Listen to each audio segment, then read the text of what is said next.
असे काय मंडई तर आई घेऊन येली घरात ना मारी बिस्किटचं पुडो, कारण टाइम झालो आमच्या चायचं. तर पप्पांची चाय दिली पप्पांक आणि माका घेतले पेल्यातनं दूध. तोपर्यंत पप्पांनी पुढे केल्याने चिरमुल्याचो लाडू. तर कोणाकोणाक चिरमुल्याचो लाडू आवडता कमेंट करून नक्की सांग, आणि पप्पा देतात तो लाडू घ्यावा. तर मी माझो लाडू दिले आईक, कारण आमच्या घरातले 90% गोष्टी ही आई टेस्ट करून बघता, कारण आई खुश तर सगळे खुश. मग बिस्किटचं पुडो अशा प्रकारे फोडले आणि 2 बिस्किटा घेतलंय आणि पट्टापट चाय पिऊन घेतले. तर भेटतंय तुमका बऱ्याच वेळानंतर.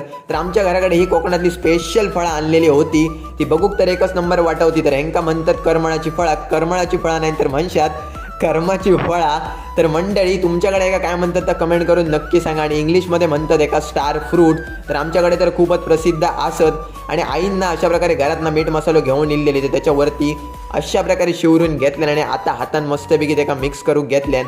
तर खरा सांगा मंडळी, इतक्या एकच कोणाकोणाच्या तोंडात पाणी सुटला. तर आईन तर टेस्ट करून बघल्यान आणि टेस्ट होती एकच नंबर. तर तुम्ही एकच काम करा, व्हिडिओ आवडला तर नक्की लाईक करा, कमेंट करा आणि सबस्क्राईब